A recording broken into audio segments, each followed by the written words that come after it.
Baby saw a German Shepherd being mocked and ignored by everyone. What Baby did next left everyone in tears. What happened next will shock you to your core. The story you are about to listen to will change how you see the world forever. Before we begin, please like this story, share it with someone who needs to hear it, and let me know in the comments where you're listening from right now. The morning sun cast long shadows across Willowbrook Park, but something felt wrong. The usual laughter of children echoed through the air, yet an uncomfortable silence hung over one corner of the playground.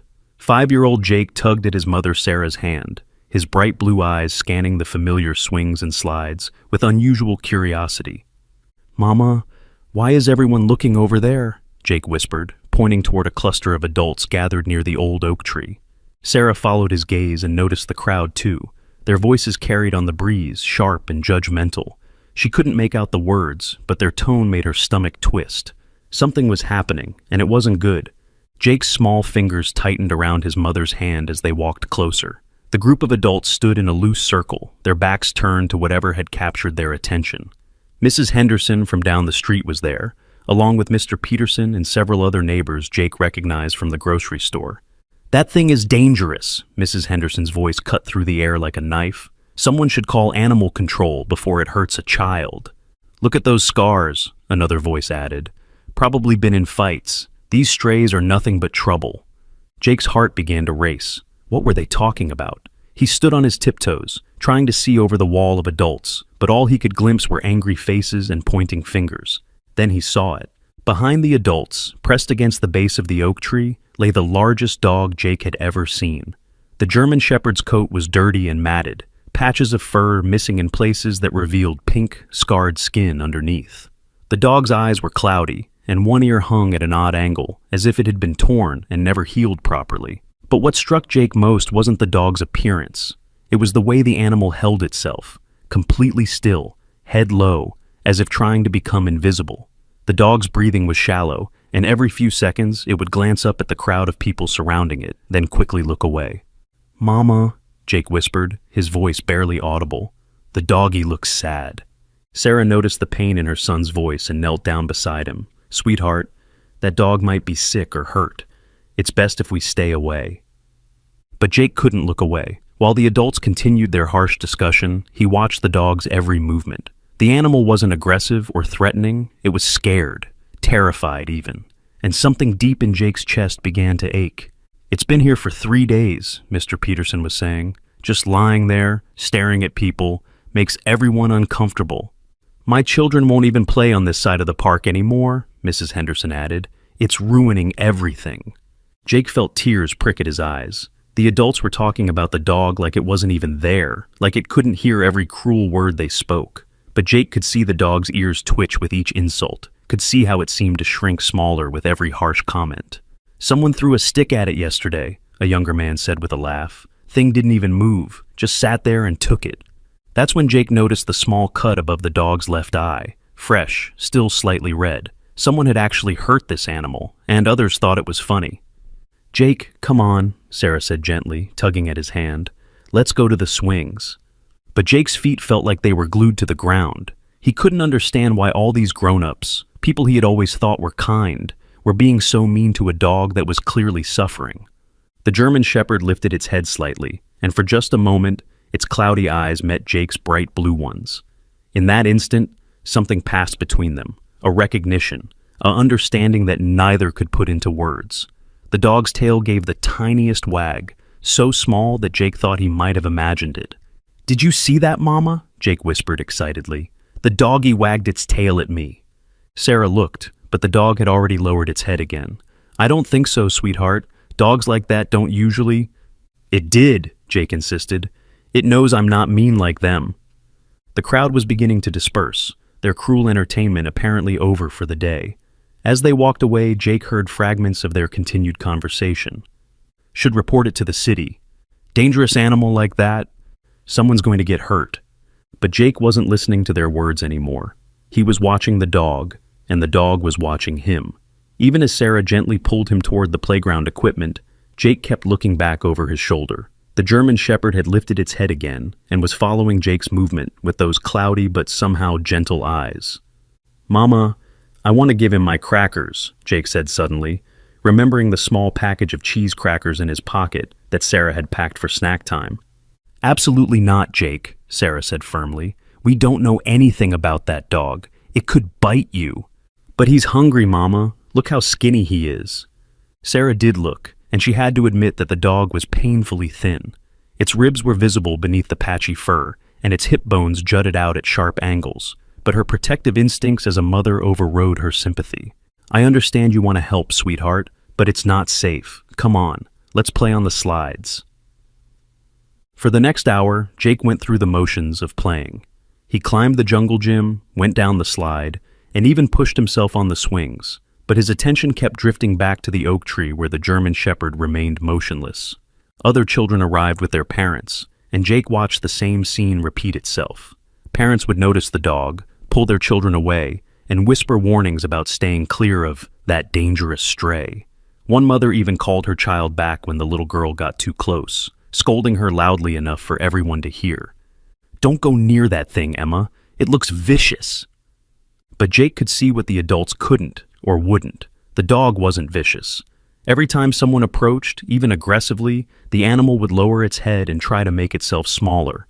When children threw pebbles or sticks in its direction, the dog didn't growl or snap.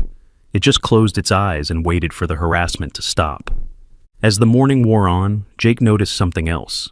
The dog hadn't moved from its spot by the tree, not even to find water or shade. A small puddle from the previous night's rain sat just a few feet away, but the animal seemed too defeated to even seek relief from what was obviously severe thirst. Time to go, Jake, Sarah called from the bench where she'd been reading. Jake's heart sank. He couldn't leave the dog like this. What if it was still here tomorrow? What if those mean people came back? What if no one ever showed it kindness?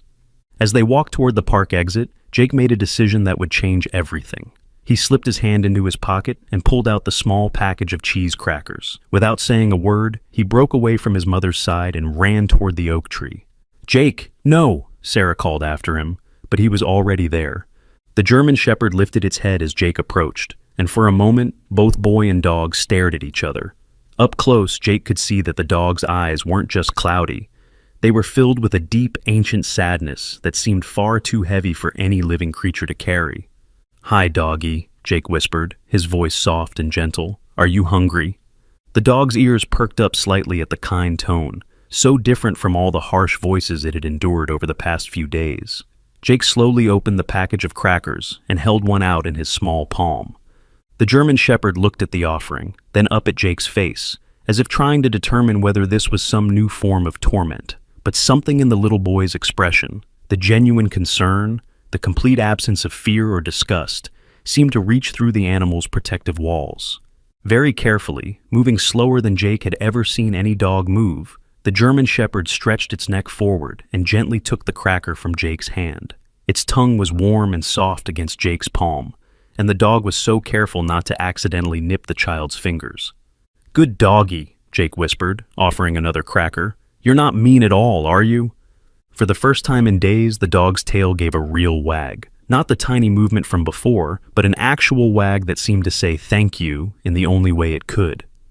Jake! Sarah had reached them and was pulling her son back. What did I tell you about? But she stopped mid-sentence when she saw the look on Jake's face. Her little boy was beaming with pure joy, his eyes bright with tears of happiness rather than sadness. Mama, he's so gentle, Jake said. He didn't try to bite me or anything. He just took the crackers really, really carefully, like he was trying not to hurt me. Sarah looked down at the German Shepherd, who was now looking up at her with those cloudy eyes. The dog's expression was almost pleading, as if asking her to understand that it meant no harm. Please, Mama, Jake continued, can we bring him more food tomorrow? He's so hungry, and everyone's so mean to him. Sarah felt her heart breaking as she looked between her compassionate son and the obviously suffering animal, but her protective instincts were still stronger than her sympathy. Jake, we can't get involved with stray animals. It's not safe, and we don't know. She was interrupted by the sound of approaching footsteps. Mr. Peterson was walking back toward them, his face red with anger. What do you think you're doing? He demanded, looking directly at Jake. That animal is dangerous. You could have been hurt. The German Shepherd immediately lowered its head again, its brief moment of hope crushed by the return of hostility. Jake stepped protectively in front of the dog, his small body forming a barrier between the animal and the angry man. "He's not dangerous, Mr. Peterson," Jake said with surprising firmness for a 5-year-old. "He's just hungry and sad." "That thing is a menace," Mr. Peterson continued. "I'm calling animal control first thing Monday morning. Can't have it terrorizing the neighborhood." Jake's eyes filled with tears. "But he's not terrorizing anyone. He's just sitting here." Sarah quickly scooped Jake up into her arms, but not before the little boy managed to drop the rest of his crackers near the dog's feet. "We're leaving now," she told Mr. Peterson. "There's no need for harsh words." As they walked away, Jake kept looking back over his mother's shoulder. The German Shepherd had moved just enough to reach the scattered crackers, eating them with the same careful gentleness it had shown with Jake's hand. But what Jake saw in the dog's eyes as they disappeared from view would haunt him for the rest of the day. It was the look of an animal that had just experienced a moment of kindness, only to have it ripped away again. The look of something that had hoped, briefly, that maybe the world wasn't entirely cruel. That night, as Sarah tucked Jake into bed, he was unusually quiet. She could see the wheels turning in his young mind, could practically feel the weight of his concern for the dog they'd left behind. "Mama," he finally said, his voice small in the darkness, "what if the doggy doesn't have anywhere to sleep tonight?" Sarah's heart clenched. She had been trying not to think about the same thing. "I'm sure he'll find somewhere safe, sweetheart." "But what if he doesn't? What if it rains again? What if those mean people come back and hurt him more?" Sarah sat on the edge of Jake's bed, struggling with her own conflicted feelings. Part of her wanted to march back to that park and bring the dog home herself. But the practical, protective side of her knew that getting involved with a stray animal could be dangerous, especially with a child in the house. "Jake, I know you want to help, but some situations are too complicated for us to fix. That dog needs help from professionals, people who know how to handle animals safely." "But the man said he was going to call the bad people who take dogs away," Jake said, tears starting to flow. "What if they're mean to him too?" Sarah didn't have an answer for that. She knew that animal control in their small town wasn't known for their gentle handling of strays, especially large dogs with unknown histories. "Try to sleep, sweetheart," she whispered, kissing Jake's forehead. "Maybe things will look different in the morning." But Jake couldn't sleep. He lay in his small bed, staring at the ceiling, and thinking about the German Shepherd alone in the park. He thought about the dog's careful gentleness when taking the crackers, about the way its tail had wagged when Jake spoke kindly to it, about the deep sadness in those cloudy eyes. Somewhere around midnight, Jake made a decision. Tomorrow, no matter what his mother said or what the mean adults threatened, he was going back to that park. The doggy needed a friend, and Jake was going to be that friend. He had no way of knowing that this decision would set in motion a chain of events that would not only save the German Shepherd's life, but would also uncover a mystery that had been buried for almost 2 years. A mystery involving stolen dogs, criminal networks, and a heroic animal whose true identity had been hidden beneath layers of abuse and neglect. All Jake knew was that somewhere in the darkness, a gentle soul was suffering alone, and he couldn't let that continue. Not when he had the power to help. Not when he'd seen the spark of hope in those cloudy eyes. Tomorrow would bring new challenges, new dangers, and revelations that would shock everyone involved. But tonight, a little boy's heart was breaking for a dog he'd known for less than an hour, and that compassion would soon prove to be more powerful than anyone could have imagined. The next morning arrived with the kind of brightness that made everything seem possible. Jake woke up before his alarm, his mind immediately jumping to the German Shepherd in the park. He had dreamed about the dog all night, dreams where he brought food and water, where the dog's tail wagged with real happiness, where the mean adults finally understood that the animal wasn't dangerous at all. "Mama, can we go to the park today?" Jake asked the moment Sarah appeared in the kitchen, even before she'd had her first cup of coffee. Sarah looked at her son's eager face and felt her heart sink. She had hoped he might forget about the dog overnight, but clearly that wasn't going to happen. "Jake, sweetie, I thought we could go to the mall today instead. There's a new toy store that just opened." "But Mama, what about the doggy? He'll be waiting for me." "Jake, that dog isn't waiting for you. It's probably not even there anymore." But Jake's expression told her that he didn't believe that for a second. "Please, Mama, just for a little bit. I want to see if he's okay." Sarah knew she was fighting a losing battle. Jake had inherited her stubborn streak, And when he set his mind on something, he didn't give up easily. "All right, we can walk through the park on our way to the grocery store, but we're not getting involved, Jake. We're just gonna look." Jake's face lit up like Christmas morning. "Thank you, Mama. Can I bring him more crackers?" "Jake, please, just one more package. He was so hungry yesterday."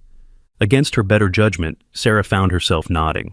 "One package, but we're not staying long and we're not bringing him home." 20 minutes later, they were walking through the park entrance. Jake's small hand gripped his mother's tightly, but his eyes were already scanning the area near the oak tree. His heart was pounding with anticipation and worry. What if the dog was gone? What if Mr. Peterson had already called animal control? What if... "There he is," Jake whispered, tugging on Sarah's hand. The German Shepherd was exactly where they'd left him the day before, still pressed against the base of the oak tree. But something was different. The dog looked even thinner than before, if that was possible, and there were new scratches on his muzzle. Someone had been here. Someone had hurt him again. Jake broke away from his mother and ran toward the tree, his small legs carrying him as fast as they could go. "Doggy, I'm back! I brought you breakfast!" The German Shepherd lifted his head, and Jake could swear he saw recognition in those cloudy eyes. The dog's tail gave a small wag, and he struggled to sit up straighter, as if trying to look more presentable for his young visitor. "Oh no," Jake whispered as he got closer. "What happened to your face?" There were fresh cuts around the dog's muzzle, and one of his ears was bleeding slightly. Someone had clearly thrown something at him, probably rocks or sticks. Jake felt tears spring to his eyes, but he pushed them back. The doggy needed him to be brave right now. "It's okay," Jake said softly, kneeling down just out of reach. "I brought you cheese crackers and some of my sandwich from yesterday. Mama said it was okay." The dog watched Jake with careful attention as the little boy opened the package of crackers. This time, instead of just offering one, Jake scattered several on the ground between them. The German Shepherd looked at the food, then up at Jake's face, as if asking permission. "Go ahead," Jake encouraged. "They're all for you." The dog moved forward slowly, his movements stiff and painful. Jake noticed that he was favoring his left front paw, limping slightly as he reached for the crackers. Someone hadn't just thrown things at him. They'd actually hurt him. "Mama, look!" Jake called over his shoulder. "He's hurt! His paw is bleeding." Sarah had been hanging back, watching from a safe distance. But now she moved closer. She could see the blood on the dog's paw, could see the fresh injuries on his face. Her nurturing instincts, honed by years of taking care of Jake's scraped knees and bruised elbows, kicked in despite her reservations. "Oh, you poor thing," she murmured, kneeling down beside Jake. The German Shepherd froze at her approach, his body tensing as if preparing to run or defend himself. But Jake placed his small hand on the dog's shoulder, and the animal relaxed slightly. "It's okay," Jake told the dog. "This is my mama. She's nice. She helps me when I'm hurt too." Sarah was amazed at how the dog responded to Jake's touch and voice. The animal was clearly terrified of adults, but with Jake, he seemed to find some measure of peace. "What should we call him, Mama?" Jake asked suddenly. "He needs a name." "Jake, we're not—" "Just for now," Jake interrupted. "Even if we can't keep him, he should have a name. Names are important." Sarah looked at the dog, who was now watching her with those cloudy but somehow intelligent eyes. There was something regal about him, despite his current condition, something that spoke of nobility and strength hidden beneath the layers of abuse and neglect. "How about Rex?" she suggested. Jake shook his head. "That's too normal. He's special. Look at his eyes, Mama. They're like storm clouds, but nice storm clouds." As if understanding the conversation, the dog tilted his head slightly, studying Jake with renewed interest. "Storm," Jake said suddenly. "His name should be Storm." The moment Jake spoke the name, the German Shepherd's ears perked up fully for the first time since they'd known him. His tail began to wag, not just the tiny movement from before, but a real, genuine wag that made his whole body move. "Storm," Jake repeated, and the dog's reaction was even stronger. He actually took a step toward Jake, his cloudy eyes bright with what looked like recognition. "That's weird," Sarah murmured. "It's almost like he knows that name." But before either of them could think too much about the dog's strange reaction, they heard voices approaching. Jake's heart sank as he recognized Mr. Peterson's angry tone, along with several other adults from the neighborhood. "There it is again," Mr. Peterson was saying. "And look, it's got those people's kid with it now. This is exactly what I was worried about." Jake instinctively moved closer to Storm, placing his small body between the dog and the approaching adults. Storm seemed to sense the danger too, lowering his head and trying to make himself smaller. "We called animal control," Mrs. Henderson announced as the group reached them. "They're on their way. That animal is a public menace." "He's not a menace," Jake said loudly, his voice shaking with emotion. "His name is Storm, and he's hurt. Someone threw rocks at him." "Jake, come away from that dog right now," Mr. Peterson demanded. "It's dangerous. Look at those scars. It's obviously been in fights."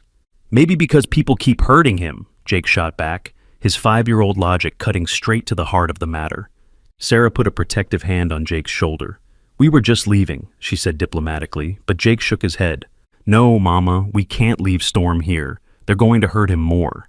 "The animal control truck just pulled up," someone in the crowd announced. "Finally, we can get rid of this problem." Jake's eyes widened in horror as he saw the white van parking near the playground. 2 men in uniforms got out, carrying what looked like a long pole with a loop on the end. Jake had seen something like it on a TV show once. It was for catching animals. "No," Jake cried, throwing his arms around Storm's neck. "You can't take him. He's not bad." Storm seemed to understand what was happening. His body began to tremble, and he pressed closer to Jake, as if the little boy was his only protection in the world. "Son, you need to step away from the animal," one of the animal control officers said as he approached. "It's not safe." "He won't hurt me," Jake insisted. "He's gentle. Look." To everyone's amazement, Jake reached into his pocket and pulled out the other half of his sandwich from the day before. Storm took it from his hand with the same careful gentleness he'd shown with the crackers, his teeth never even coming close to Jake's fingers. "See," Jake said, tears streaming down his face. "He's careful. He doesn't want to hurt anyone." But the animal control officers weren't interested in Jake's demonstration. They were here to do a job, and in their experience, large stray dogs were problems to be solved, not animals to be saved. "Ma'am, you need to get your son away from that dog," the second officer said to Sarah. "We need to do our job." Sarah was torn between her protective instincts for Jake and her growing sympathy for the dog. She could see how gentle Storm was with her son, could see the intelligence in the animal's eyes, but she also knew that they were in a difficult situation. "Jake, sweetie, we need to—" "No!" Jake cried, holding Storm tighter. "They're going to kill him. I know they are."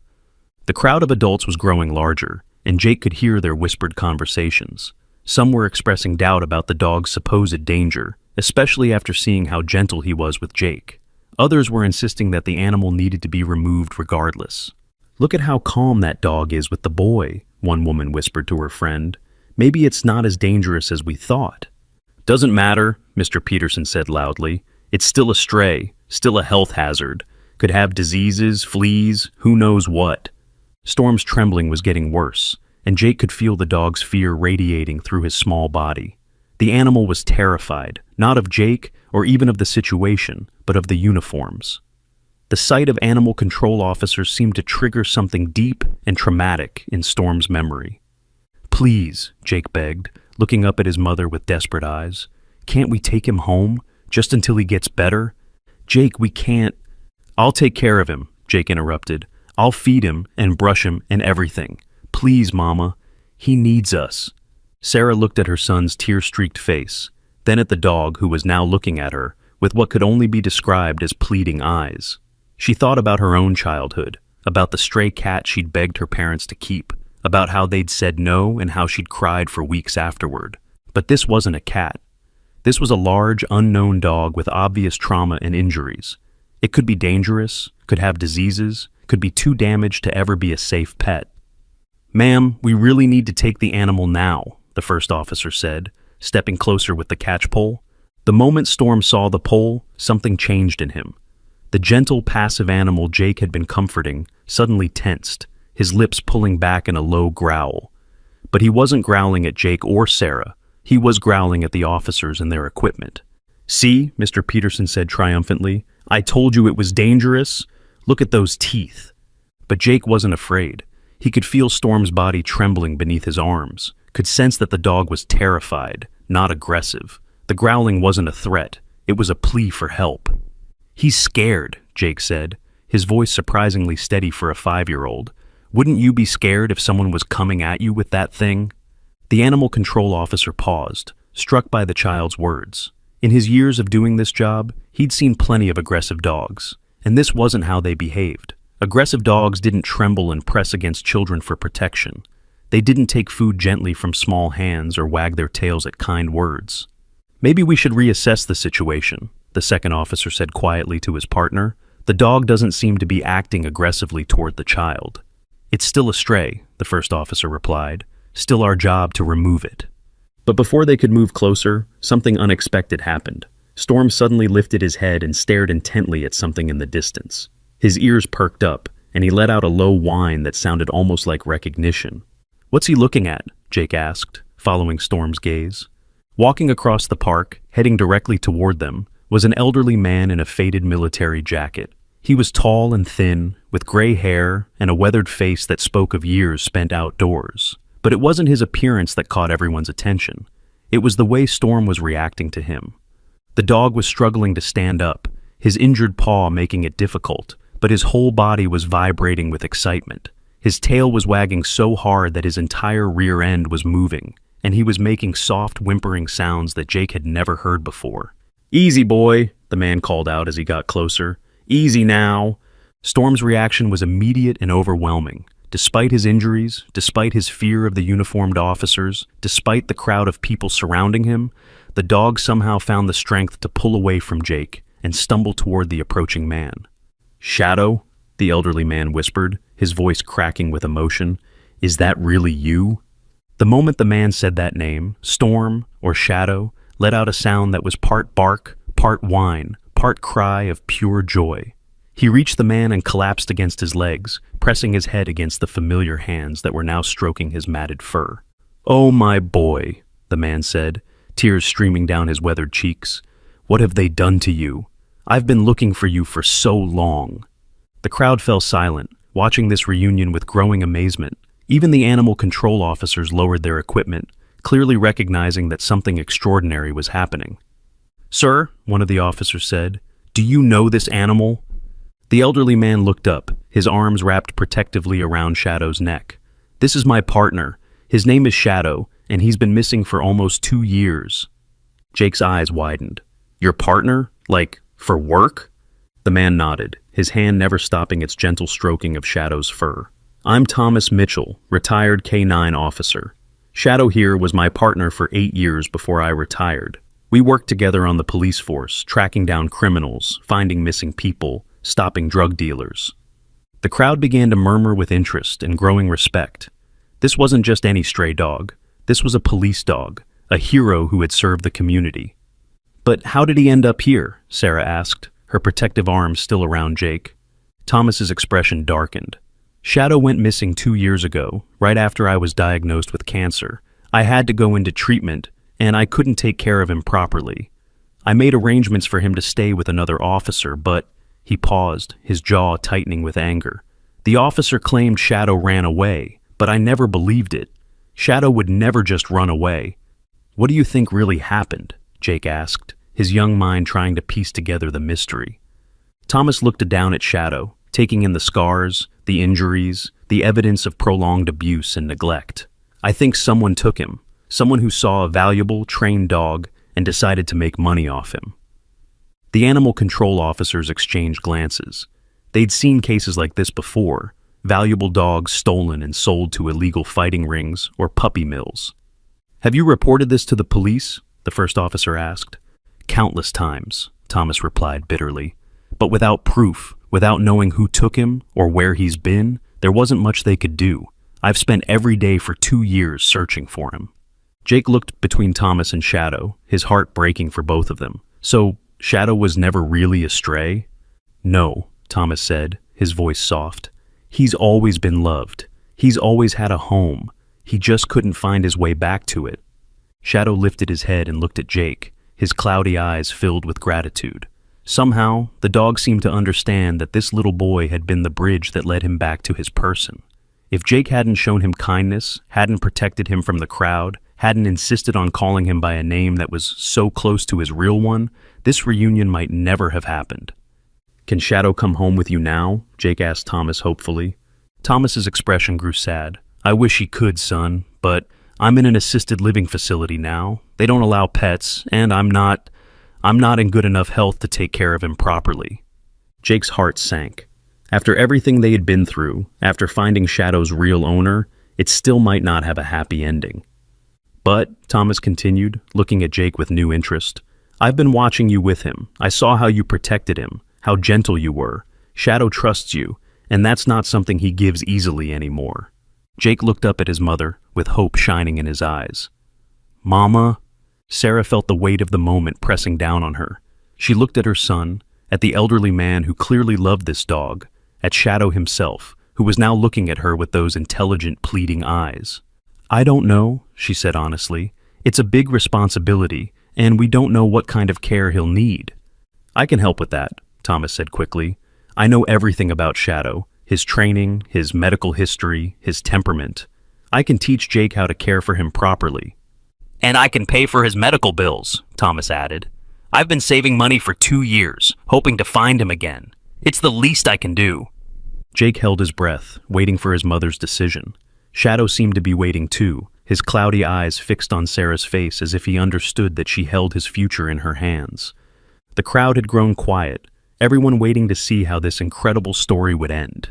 Even Mr. Peterson, who had been so determined to have Shadow removed, was looking uncertain now that they knew the dog's true identity. Sarah looked at her son, at the pure love and determination in his young face. She thought about how he'd protected Shadow, even when adults had told him it was dangerous. How he'd seen past the dog's rough exterior to the gentle soul underneath. "All right," she said finally, "we can try it, but there are going to be rules, Jake, and if Shadow needs medical care that we can't provide, or if there are any problems." She didn't need to finish the sentence. Jake understood, and his face lit up with joy. "Thank you, Mama," he cried, throwing his arms around her neck. "Thank you, thank you." Shadow's tail was wagging so hard that dust was flying up around him. He looked between Jake and Sarah and Thomas, as if he couldn't believe his good fortune. But as the crowd began to disperse and the animal control officers packed up their equipment, none of them noticed the black sedan that had been parked across the street for the past 20 minutes. None of them saw the two men inside, watching the scene with great interest. And none of them realized that Shadow's ordeal was far from over. The people who had taken him 2 years ago were still out there, and they had just seen their valuable investment walking away with a new family. The reunion in the park was just the beginning of a much larger and more dangerous story. 3 days had passed since Shadow had come home with Jake and Sarah, and already their small house felt completely different. The German Shepherd had claimed a spot by the living room window where he could watch the street, and Jake had made it his mission to help Shadow remember what it felt like to be loved. Every morning, Jake would wake up early and sit beside Shadow's makeshift bed, whispering stories about his day or reading from his picture books. Shadow would listen with those cloudy eyes fixed on Jake's face, his tail giving small wags whenever the little boy would pause to pet his head.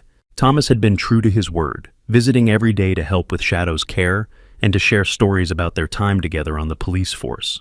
Sarah was amazed by how much the dog remembered from his training, despite everything he'd been through. "Watch this," Thomas said on their third afternoon together. He held up his hand in a specific gesture, and Shadow immediately sat, his back straight and alert despite his injuries. He never forgot his commands. Whoever took him might have hurt him, but they couldn't break his spirit. Jake clapped his hands in delight. "He's so smart. Can you teach me the commands too?" "Of course," Thomas smiled. "But remember, Jake, Shadow isn't just any dog. He's been trained to detect danger, to protect people, to sense things that regular dogs might miss. Those instincts are still there." As if to prove Thomas's point, Shadow suddenly stood up from his resting position, his ears perked and his body tense. He moved to the window and let out a low, rumbling sound that wasn't quite a growl, but wasn't friendly either. "What's wrong, boy?" Jake asked, moving to stand beside Shadow at the window.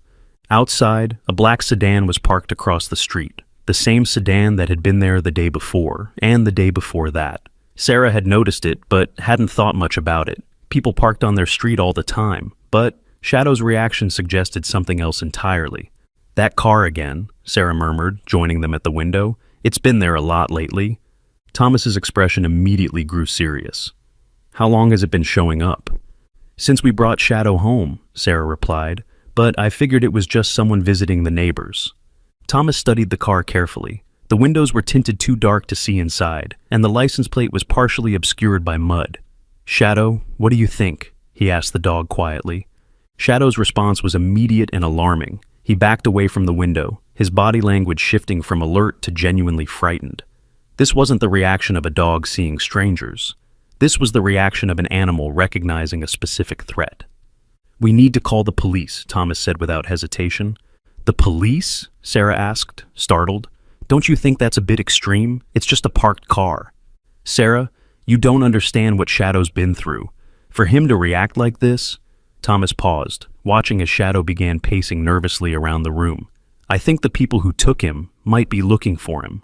Jake's eyes widened with fear. "They want to steal Shadow again?" "I don't know, son, but we're not taking any chances." Thomas pulled out his phone and dialed a number he still knew by heart. "Detective Rodriguez, it's Tom Mitchell. I need to report a possible situation involving my former K9 partner." While Thomas spoke to the police, Sarah kept watching the black sedan. As if the people inside knew they were being observed, the car suddenly started up and drove away, disappearing around the corner. "They're gone," Sarah said, but Thomas held up a finger, still listening to the detective on the phone. "Yes, I understand. We'll be careful. Thank you." Thomas hung up and turned to Sarah and Jake. "Detective Rodriguez is going to have patrol cars drive by more frequently, and he wants us to call immediately if we see that car again." "But why would someone want to steal Shadow?" Jake asked, his small hand resting protectively on the dog's head. "He's hurt and old."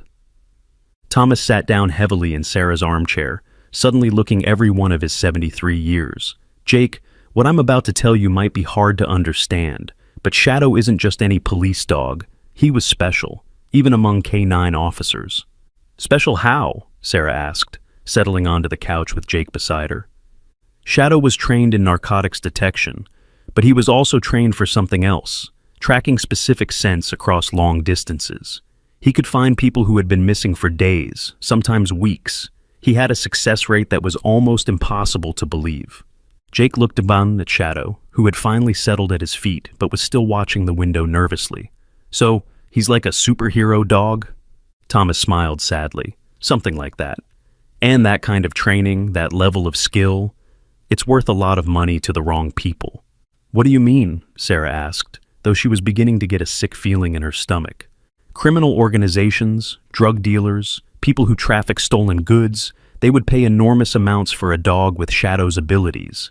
Not to use him for good, but to use his training against law enforcement." The room fell silent as the implications of Thomas's words sank in. Shadow wasn't just a beloved pet who had been stolen. He was a weapon that had been taken and was now being hunted. "So, when Shadow disappeared 2 years ago," Sarah began. "I think he was specifically targeted and stolen," Thomas finished. "And I think whoever took him has been looking for him ever since he escaped." Jake's eyes filled with tears. "But he's safe now. He's with us." Thomas reached over and squeezed Jake's shoulder. "We're going to make sure he stays safe, son, but we all need to be very careful." That evening, after Thomas had gone home and Jake was supposed to be asleep, Sarah found herself checking the locks on all the doors and windows twice. Shadow had positioned himself in the hallway between Jake's room and the front door, as if standing guard. Around midnight, Sarah was finally drifting off to sleep when she heard Shadow moving around downstairs. Then came a sound that made her blood run cold. Shadow was barking. Not playful barking, or attention-seeking barking, but the deep, urgent barking of a dog sounding an alarm. Sarah grabbed her phone and crept to the top of the stairs. Shadow was at the front door, his body rigid with tension, barking at something outside. "Shadow, quiet," she whispered, but the dog ignored her completely. This was his police training taking over, and he would not be silenced. Sarah crept down the stairs and peered through the living room window. The black sedan was back, but this time it wasn't just parked across the street. It was in her driveway. Her hands shaking, she dialed 911. "I need police at 425 Maple Street immediately. There's an unknown vehicle in my driveway, and my dog is alerting to danger." "Ma'am, are you sure it's not just a visitor?" "It's midnight, and I don't recognize the car. Please, just send someone."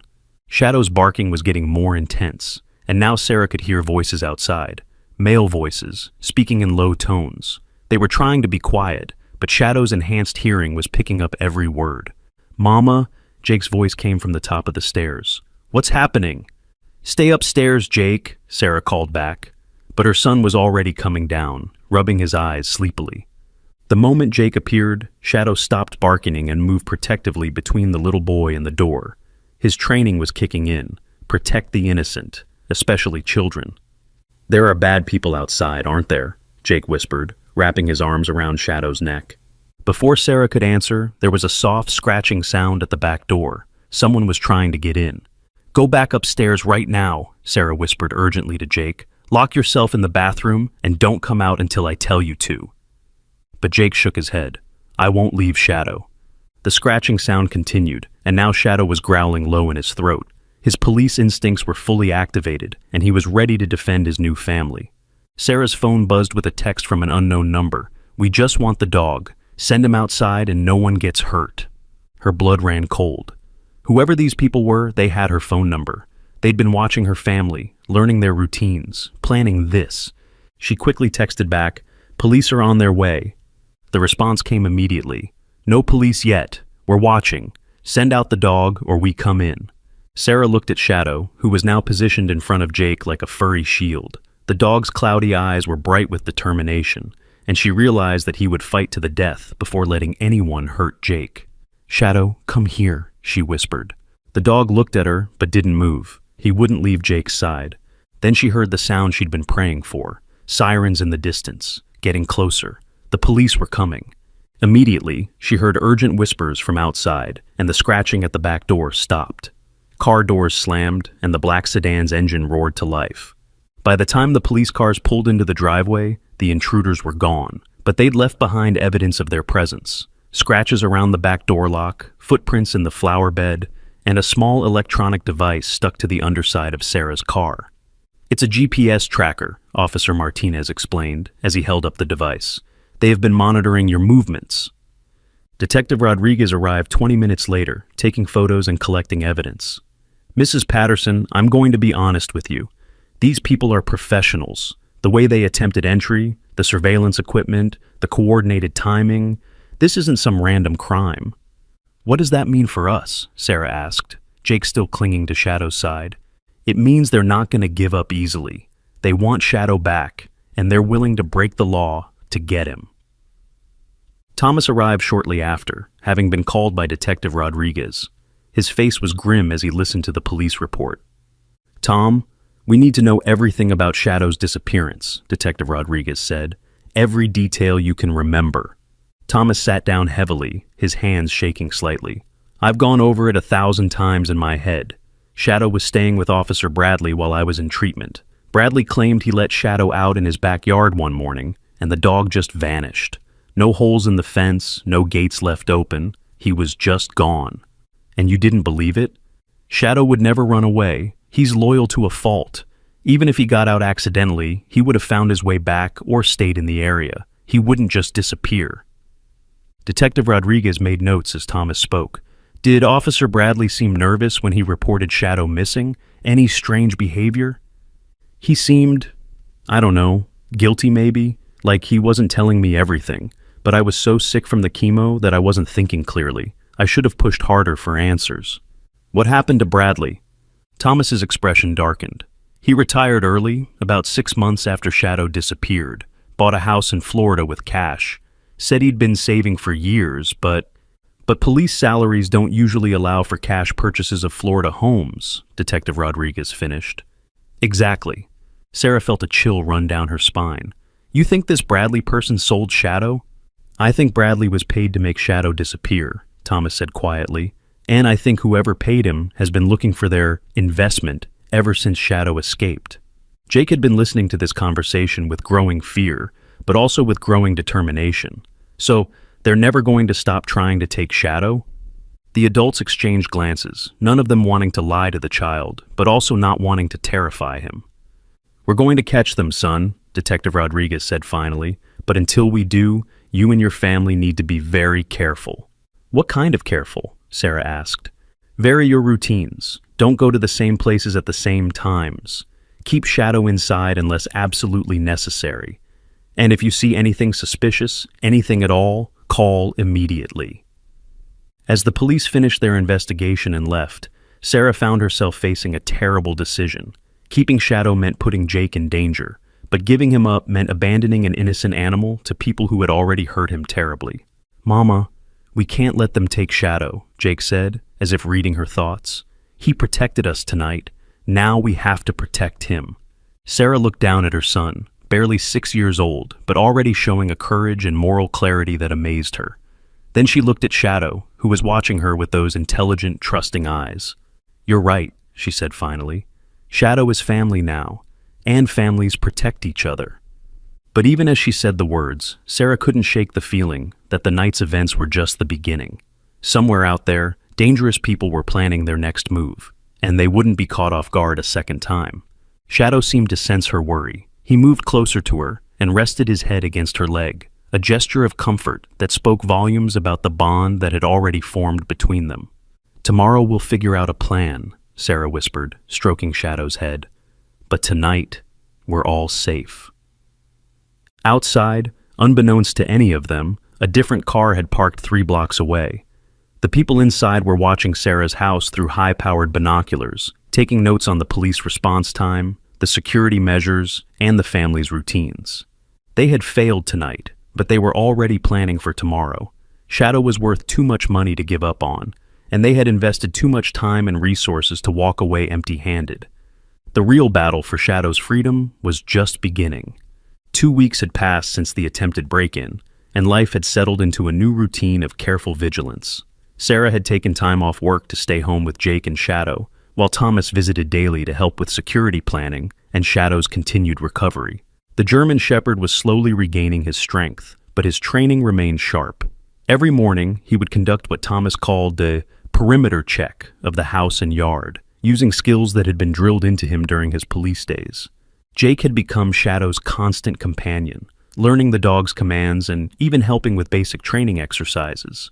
The bond between boy and dog had grown so strong that Shadow seemed to anticipate Jake's needs before the child even spoke them. But despite their growing sense of family, everyone remained on edge. The police had increased patrols, but Detective Rodriguez had warned them that professional criminals were patient. They would wait for the right opportunity. That opportunity came on a Tuesday afternoon when the worst storm in years hit their small town. The rain had started gently around noon, but by 3 o'clock it was coming down in sheets. The wind was howling so loudly that it rattled the windows, and thunder crashed overhead every few minutes. The power had gone out twice already, and Sarah was beginning to worry about flooding. "I need to check on Mrs. Chen next door," Sarah told Jake as another flash of lightning illuminated the living room. "She's elderly, and if her power's out, she might need help." Jake looked up from where he was sitting with Shadow, both of them watching the storm through the window. "Can Shadow and I come with you?" "No, sweetie, this rain is too dangerous, and Shadow shouldn't get his bandages wet. I'll just be next door for a few minutes." Shadow seemed to understand the conversation because he moved closer to Jake, positioning himself protectively beside the boy. Even Thomas, who had been caught in the storm and taken shelter with them, nodded approvingly. "Shadow will keep Jake safe," Thomas said. "That's what he's trained for." Sarah grabbed her raincoat and umbrella, though she doubted they would do much good in this weather. "Lock the door behind me and don't open it for anyone but me. I'll call if there's a problem." The moment Sarah stepped outside, she was soaked. The rain was coming down so hard that she could barely see Mrs. Chen's house, even though it was only 20 yards away. The wind nearly knocked her over twice, and by the time she reached her neighbor's front door, she was completely drenched. Mrs. Chen was fine but grateful for the company. Her power was indeed out, and she was worried about her cat, Whiskers, who had disappeared somewhere in the house when the thunder started. "I'll help you find him," Sarah offered, though she was anxious to get back to Jake and Shadow. Inside the house, Jake was curled up on the couch with Shadow, reading one of his picture books aloud. The dog seemed to enjoy story time, his ears perking up whenever Jake used different voices for the characters. "And then the brave knight rescued the dragon," Jake read, making his voice deep and heroic. "Because sometimes the dragon isn't really bad. He's just scared and hurt." Shadow's tail wagged, and he nuzzled Jake's cheek as if agreeing with the story's message. Thunder crashed overhead, so loud that it shook the house. Both Jake and Shadow looked toward the window, where the rain was hitting the glass so hard it sounded like pebbles being thrown. "Good thing we're safe inside," Jake murmured, scratching behind Shadow's ears. Thomas was in the kitchen, making hot chocolate and checking the battery-powered radio for weather updates. The storm was expected to last for several more hours, with possible flooding in low-lying areas. That's when Shadow suddenly stood up, his body going rigid with alertness. His ears were perked forward, and he was staring intently at the back door. "What is it, boy?" Jake whispered. Shadow began to growl, low and deep. This wasn't the uncertain growl of a nervous dog. This was the warning growl of a trained police animal who had detected a genuine threat. "Mr. Thomas," Jake called toward the kitchen. "Shadow's doing his police thing again." Thomas appeared immediately, taking one look at Shadow's posture and facial expression before moving to the window. The storm was so intense that visibility was nearly zero, but Shadow's senses were far more acute than any human's. "What do you hear, boy?" Thomas whispered. Shadow's growl intensified, and he began moving toward the back door with the careful, controlled gait of a dog preparing for action. His police training was taking over completely now. Then they heard it, barely audible over the storm, but definitely there, the sound of someone moving around behind the house. "Jake, go upstairs right now," Thomas ordered quietly. "Take Shadow with you and lock yourself in your bedroom." But Shadow refused to move away from the back door. He had positioned himself in a defensive stance, ready to protect the house and everyone in it. "I'm not leaving Shadow," Jake whispered. "Jake, this isn't a game." Thomas was interrupted by the sound of breaking glass. Someone had smashed the small window next to the back door and was reaching through to unlock it. Shadow erupted into action. His police training kicked in completely, and he became the highly skilled K-9 officer he had once been. He barked with authority, positioning himself between the intruder and Jake. A man in dark clothing pushed through the back door, water streaming off his rain gear. He had a device in his hand that looked like a small remote control, and he was pressing buttons on it rapidly. "Tranquilizer," Thomas muttered, recognizing the device. "Jake, get behind the couch." But Jake didn't move. Instead, he stayed right beside Shadow, his small hand resting on the dog's back. "You can't have him," he shouted at the intruder. "Shadow doesn't belong to you." The man ignored Jake completely, focusing on Shadow. He raised the tranquilizer device, but Shadow was too quick. Years of police training had taught him to recognize weapons, and he moved with lightning speed. The German Shepherd launched himself at the intruder, not to attack, but to disarm. His mouth clamped down on the man's wrist, forcing him to drop the tranquilizer gun. The device skittered across the wet kitchen floor. "Get the dog off me!" the man yelled, but his words were lost in the sound of the storm and Shadow's barking. Thomas grabbed the phone to call 911, but the lines were down due to the storm. His cell phone showed no signal either. The weather was interfering with everything. The intruder managed to shake Shadow off and reach for something else in his jacket. But before he could pull out whatever weapon he was going for, another figure appeared in the doorway. Sarah had seen the broken window from Mrs. Chen's house and had run home through the storm. She was soaked and terrified, but she was also furious. Someone was in her house, threatening her son and their dog. "Get away from them," she screamed, grabbing a heavy flashlight from the counter and swinging it at the intruder. The man ducked, but the distraction gave Shadow the opening he needed. The dog lunged forward again, this time going for the man's legs. The intruder lost his balance on the wet floor and went down hard. "Jake, run!" Sarah yelled, but her son was already moving, not away from the danger, but toward Shadow. The 6-year-old threw himself across the dog's back, wrapping his small arms around Shadow's neck. "Don't hurt him," Jake cried. "Please don't hurt him." The intruder struggled to his feet, his face twisted with anger and frustration. He was bigger than any of them, and clearly desperate to complete his mission. "Just give me the dog and no one gets hurt," he snarled. "You don't understand what you're dealing with. These people I work for, they don't give up." "Neither do we," Jake said with surprising firmness for a 6-year-old. That's when they heard the sirens. Somehow, despite the storm and the communication problems, help was coming. The intruder heard them too. He looked around desperately, realizing that his careful plan was falling apart.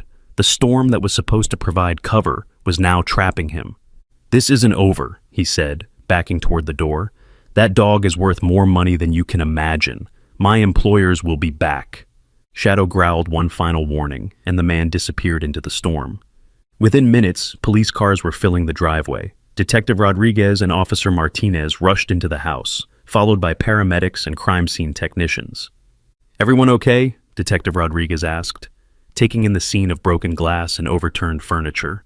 "We're fine," Sarah said, though her voice was shaking, "but they almost got Shadow." Jake was still clinging to Shadow, and the dog was allowing it, understanding that the boy needed the comfort of contact. "How did you get through?" Thomas asked. "The phones were down." "Mrs. Chen called from her landline," Officer Martinez explained. "Said she saw someone breaking into your house during the storm." Sarah felt a wave of gratitude for her elderly neighbor, who had risked her own safety to help them.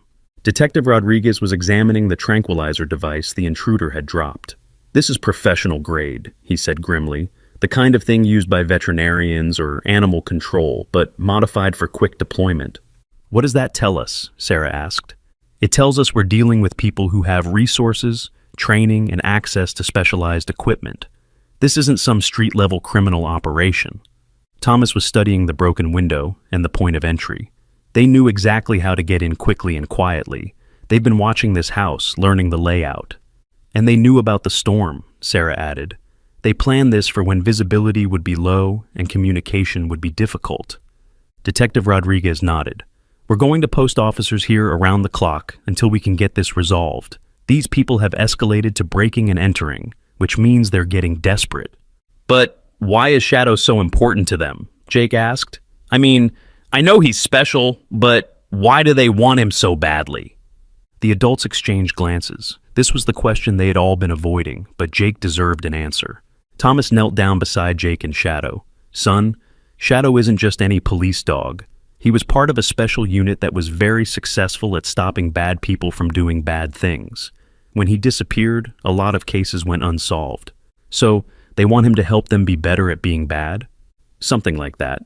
Shadow knows things, has training that would be very valuable to criminals, but he would never help them willingly." Jake's face scrunched up in confusion. "But Shadow would never help bad people. He's good." "That's right," Thomas said, "but they might try to use him anyway, or they might hurt him to keep him away from the police." Sarah saw the fear creep into Jake's eyes and quickly intervened. "That's why we're not going to let them take him. Shadow is part of our family now, and families protect each other." As the police finished their investigation and set up security measures, Sarah found herself making a decision that surprised even her. They couldn't keep living in fear, constantly looking over their shoulders. It was time to take the fight to the people who were terrorizing her family. "Detective Rodriguez," she said quietly, drawing him aside, "what would it take to catch these people?" "What do you mean?" "I mean, what if we set a trap, use Shadow as bait, but safely, with plenty of backup?" The detective studied her face carefully. "Mrs. Patterson, that would be extremely dangerous. These people have already shown they're willing to break into your home and threaten your family. And they're going to keep doing it until they get what they want, or until they're stopped," Sarah replied. "I can't keep Jake living in fear, and I can't keep Shadow locked up like a prisoner." Thomas had overheard the conversation and moved closer. "Sarah, I understand what you're thinking, but..." "Tom, you know Shadow better than anyone. If we did this right, with proper planning and backup, could we end this?" Thomas looked down at Shadow, who was still staying close to Jake, but was alert and watchful. The dog's police instincts were fully activated, and Thomas could see that Shadow was ready for action. "It's possible," Thomas admitted slowly. "Shadow's training is specifically designed for operations like this, but the risk..." "The risk of doing nothing is worse," Sarah said firmly. "They almost got him tonight. Next time, they might succeed." Detective Rodriguez was quiet for a long moment, considering the implications. "If we were to consider something like this, it would have to be completely controlled. Full surveillance, backup units, the works. And Jake would be nowhere near it," Sarah added quickly. "Absolutely not. This would be a police operation, not a family adventure." As they discussed the possibilities, none of them noticed that Jake had been listening to every word. The 6-year-old had made his own decision about what needed to happen next. Shadow looked up at Jake, as if sensing the boy's determination. What was about to unfold would test every bond they had formed and every lesson they had learned about courage, loyalty, and protecting the ones you love. But Jake had no way of knowing that the people hunting Shadow had just made their own plans for tomorrow night, plans that would put everyone he cared about in mortal danger. Comment below if you think Jake should tell the adults what he's planning, or if sometimes kids have to be brave on their own. The next morning brought an eerie calm after the storm. The sun was shining, birds were singing, and the neighborhood looked peaceful and normal. But Jake knew better. He had heard everything the adults discussed the night before, and he understood that the bad people were planning something terrible. While Sarah was on the phone with Detective Rodriguez, finalizing plans for the police operation, Jake slipped upstairs to his room. Shadow followed him, as he always did, sensing that something important was happening. "Shadow," Jake whispered, kneeling down so he was eye level with the dog, "I know you understand everything I'm saying. You're the smartest dog in the world." Shadow tilted his head, his cloudy eyes focused intently on Jake's face. "The grown-ups want to use you to catch the bad people, but I heard them talking. They're going to put you in danger, and I can't let that happen." Jake pulled out his small backpack and began packing it with granola bars, a water bottle, and his favorite stuffed animal. "We're going to go somewhere safe until this is all over, just you and me." Shadow watched Jake pack, and something in the dog's expression suggested he understood exactly what the boy was planning. But instead of seeming worried, Shadow moved closer to Jake, as if offering his protection and partnership. "I know where we can hide," Jake continued, his voice getting stronger with determination. "Remember that old treehouse in Miller's Woods, the one Mr. Thomas told us about? He said it's been abandoned for years, but it's still sturdy." Shadow's ears perked up at the mention of Thomas's name, but he remained focused on Jake. "If we go there, the bad people won't find us, and the grown-ups won't put you in danger trying to catch them. We'll stay there until it's safe to come home." Jake finished packing and slung the backpack over his shoulders. It was heavier than he expected, but he was determined to carry it. He had to protect Shadow, just like Shadow had protected him. "Come on, boy. Let's go while Mama is still on the phone." Downstairs, Sarah was deep in conversation with Detective Rodriguez about the details of the police operation. They were planning to stage a fake scenario where Shadow would appear to be alone and vulnerable, drawing the criminals out into the open where police could arrest them. "The operation will take place tomorrow night," Detective Rodriguez was saying. "We'll have units positioned throughout the area, and Shadow will be completely protected." Sarah nodded, though her stomach was churning with worry. Using Shadow as bait felt wrong, even with all the safety measures in place. Meanwhile, Jake and Shadow slipped out the back door and made their way toward the woods behind their neighborhood. Jake had explored these woods many times with Thomas, who had shown him the old treehouse and told him stories about the children who had built it decades ago. The walk to Miller's Woods normally took about 15 minutes, but with Jake's heavy backpack and Shadow's still healing injuries, it took almost half an hour. By the time they reached the base of the large oak tree that held the treehouse, Jake was exhausted. "Okay, Shadow," Jake panted, looking up at the wooden structure about 12 feet off the ground. "I'm going to climb up first, and then I'll help you." But Shadow had other ideas. Despite his injuries, the German Shepherd began climbing the wooden ladder that led to the treehouse. His police training had included climbing exercises, and though he was slower than usual, he managed to reach the platform. "Show off," Jake said with a grin, following Shadow up the ladder. The treehouse was exactly as Thomas had described it, old but solid, with walls and a roof that would provide shelter. Someone had even left some old blankets and a few rusty cans of food from years past. "This is perfect," Jake said, spreading out one of the less moldy blankets. "We can stay here until the bad people give up and go away." Shadow explored the small space, his nose working overtime to catalog all the scents and sounds of their new temporary home. When he was satisfied that they were safe, he settled down beside Jake. Back at the house, Sarah had finished her phone call and was looking for Jake to discuss their plans for the day. "Jake?" she called up the stairs. "Where are you, sweetie?" When there was no answer, she went upstairs to check his room. The moment she saw his empty backpack hook and missing stuffed animal, her heart began to race. "Jake!" she called more urgently, checking every room in the house. "Jake, where are you?" Thomas, who had arrived for his daily visit, found Sarah in a state of panic. "What's wrong?" "Jake's gone," Sarah said, her voice shaking. "His backpack is missing, and so is Shadow. I think he ran away." Thomas immediately understood what had happened. He overheard us talking about the police operation last night. He's trying to protect Shadow in the only way he knows how.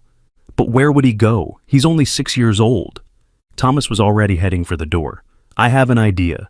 There's an old treehouse in Miller's Woods that I showed him a few weeks ago." He was fascinated by it. They called Detective Rodriguez, who immediately dispatched officers to help with the search. But as they prepared to leave, Sarah's phone rang. The caller ID showed an unknown number.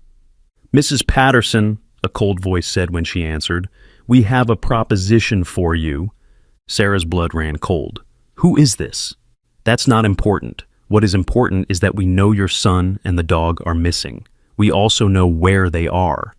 Thomas grabbed the phone and put it on speaker, so Detective Rodriguez, who had just arrived, could hear the conversation. "What do you want?" Sarah asked, her voice barely a whisper. "Simple. We want the dog. You bring him to us, alone, and we'll tell you where your son is. If you involve the police or try to be clever, the boy disappears forever." Detective Rodriguez was already signaling to his team to start tracing the call. "How do I know you're telling the truth?" Sarah demanded. "How do I know you really know where Jake is?" There was a pause. Then the voice said, "The boy is wearing a red t-shirt and has a blue backpack. He's with a German Shepherd that's missing part of his left ear. They're in a treehouse approximately 3 miles from your house." Sarah's legs nearly gave out. They were watching Jake and Shadow right now. "You have 2 hours," the voice continued. "Come to the old Miller farm on Route 47. Come alone, bring the dog, and your son will be returned unharmed. Try anything clever, and you'll never see him again." The line went dead. Detective Rodriguez was already coordinating with his team. They're professionals, but they made a mistake. They gave us a location. "We have to go get Jake right now," Sarah said, grabbing her car keys. "Absolutely not," Detective Rodriguez said firmly. "If these people are watching the treehouse, approaching it could put Jake in more danger." "So, what do we do?" Sarah asked desperately.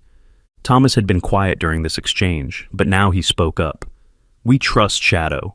"What do you mean?" "Shadow is with Jake. That dog would die before letting anything happen to that boy. And Jake is smart. He chose a good hiding place, high up where he can see anyone approaching." As if to prove Thomas's point, at that very moment in the treehouse, Shadow was doing exactly what Thomas predicted. The dog had positioned himself at the edge of the platform, watching the woods below with alert eyes. Jake was sitting behind him, sharing his granola bars with Shadow and talking quietly to keep both of their spirits up. "Don't worry, boy," Jake whispered. "I know the grown-ups are probably scared, but we're safe here. And when the bad people get tired of looking for us, we can go home." But Shadow's posture suddenly changed. His ears perked forward, and he began to growl low in his throat. Someone was moving through the woods below.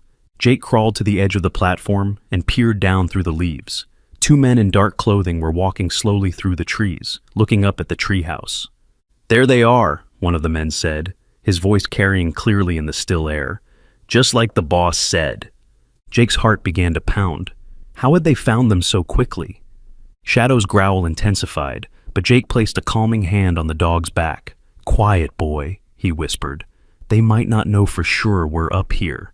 But the men were already circling the base of the tree, looking for the best way to climb up. "Kid," one of them called up, "we know you're up there. Come down nice and easy, and nobody gets hurt."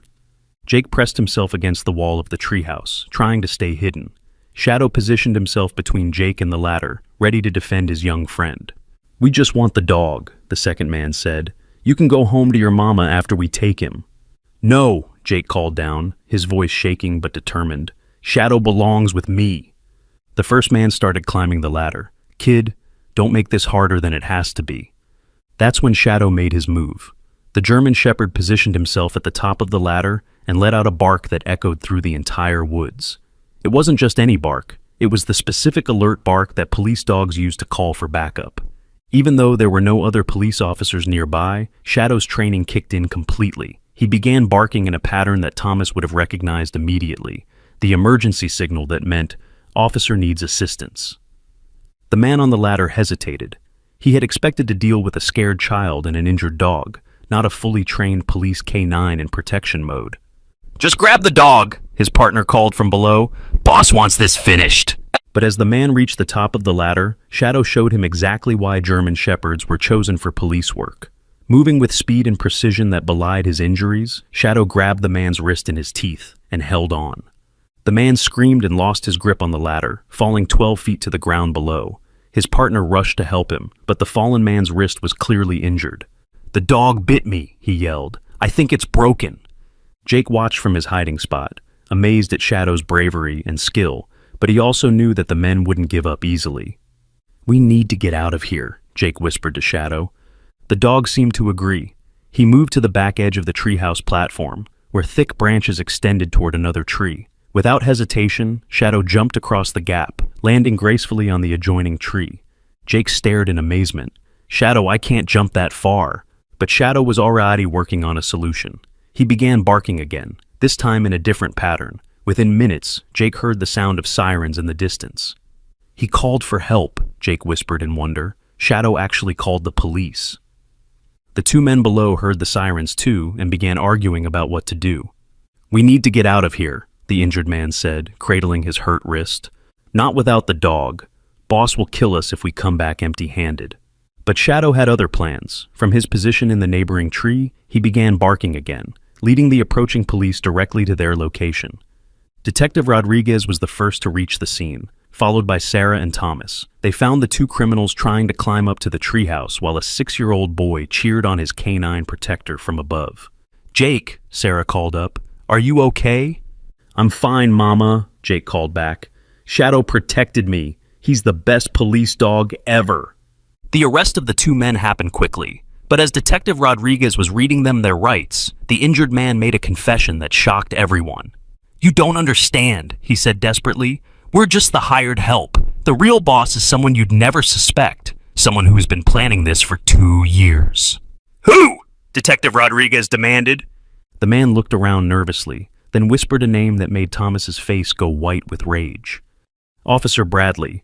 He's the one who has been running this whole operation. He never retired to Florida. He's been right here, using his police connections to steal and sell trained dogs. Thomas's hands clenched into fists. That son of a... Tom, Sarah interrupted, looking up at Jake, who was still in the treehouse. Let's focus on getting our boy down safely. Shadow had already solved that problem. The intelligent dog had found a sloped branch that led almost all the way to the ground, providing Jake with a safe way to climb down. When Jake finally reached the ground and ran into his mother's arms, Shadow was right beside him, accepting praise and ear scratches from Thomas. Shadow saved me, Mama, Jake said, his words tumbling out in excitement. He fought off the bad men and called the police and everything. I'm so proud of you both, Sarah said, tears streaming down her face. But don't you ever scare me like that again. As they walked back toward home, Detective Rodriguez was already coordinating the arrest of Officer Bradley.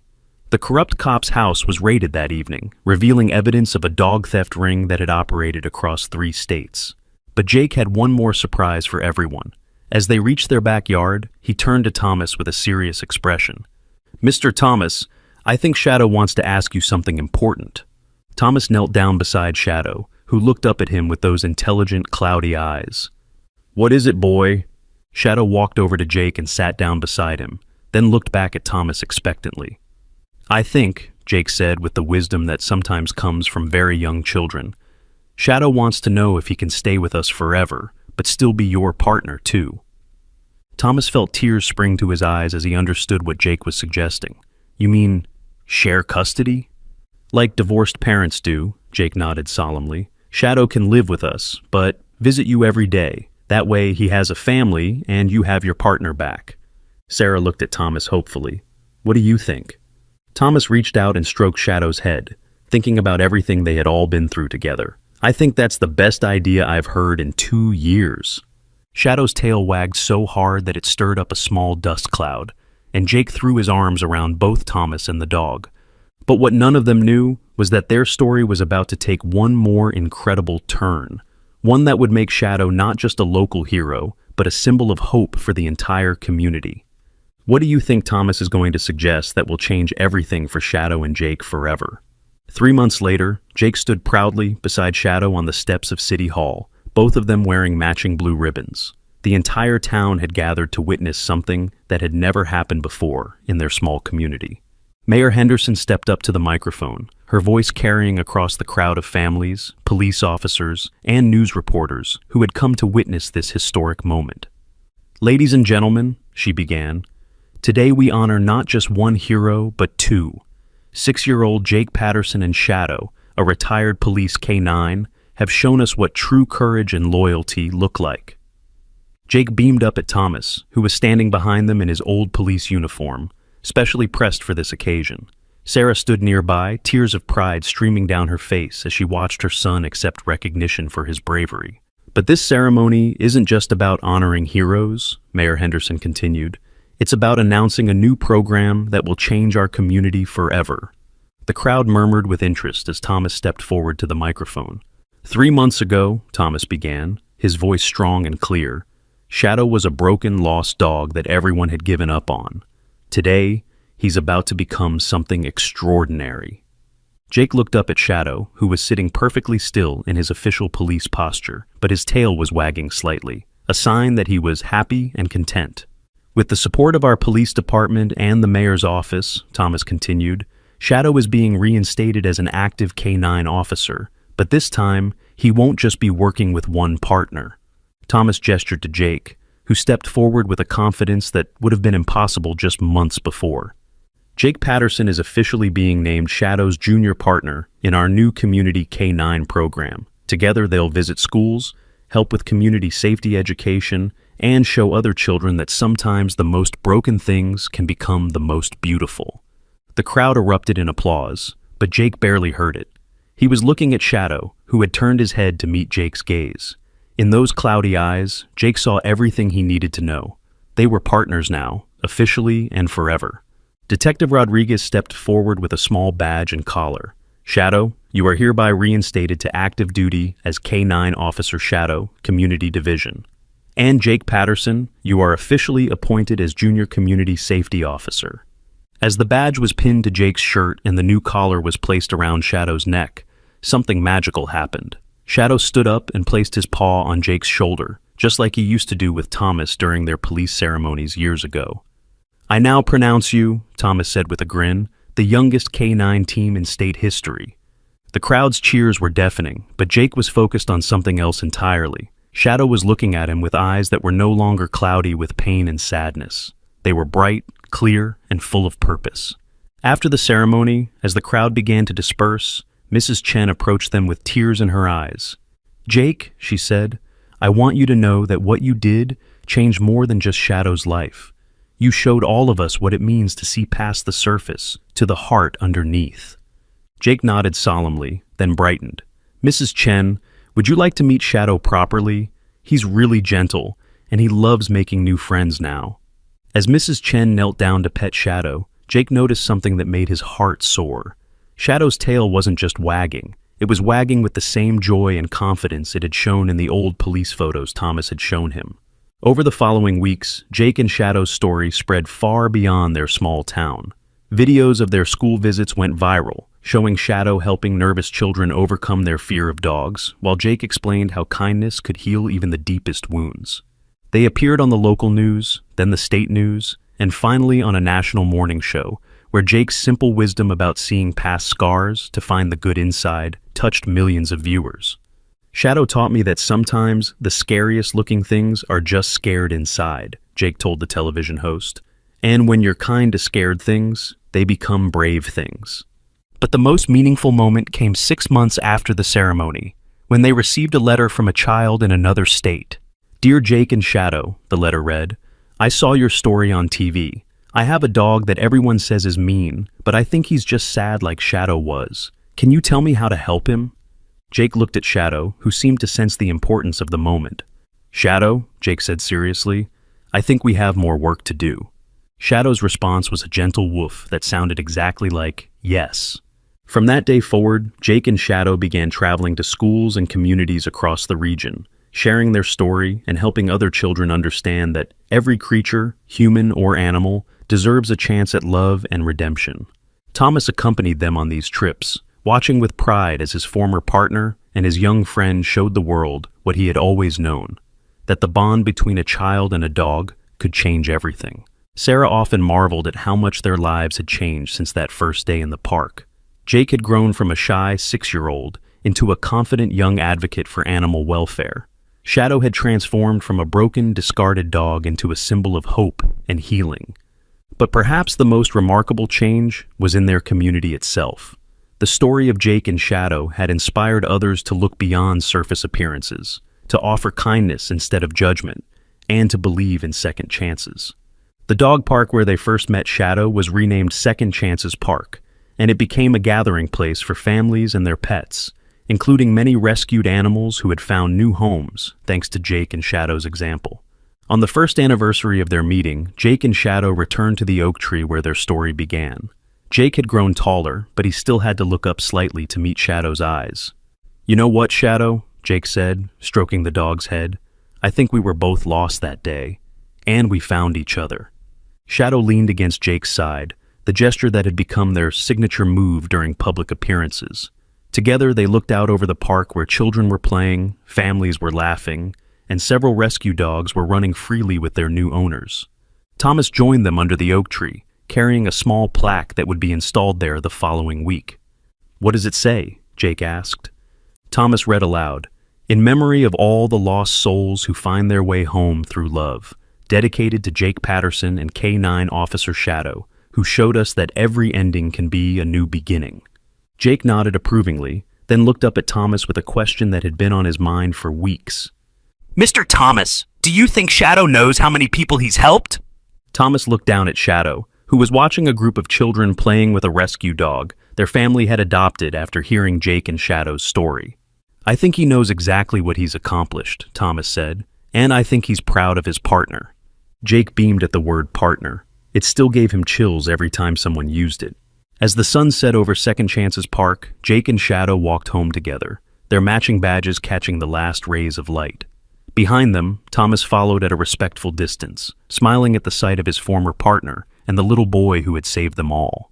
The story that had begun with a lonely child and a broken dog had become something neither of them could have imagined, a testament to the power of compassion, the importance of second chances, and the unbreakable bond between a boy and his dog. But more than that, it had become proof that sometimes the smallest acts of kindness can change not just one life, but thousands. Jake looked down at Shadow as they reached their front door. "Ready for tomorrow, partner?" Shadow's tail wagged once, firmly, and Jake knew that whatever tomorrow brought, they would face it together. After all, that's what partners do. That day in the park, when a little boy saw past everyone else's fear to find the gentle soul hidden beneath scars and sadness, he didn't just rescue a dog. He rescued a hero who had been waiting for someone brave enough to believe in second chances. If this story touched your heart, please like and share it with someone who needs to hear about the power of compassion. Subscribe for more incredible true stories of courage and hope, and comment below to tell us about a time when you or someone you know gave a second chance to someone who needed it. Your story might inspire the next Jake and Shadow to find each other. Where are you listening from, and what rescue animal has changed your life? We'd love to hear from you.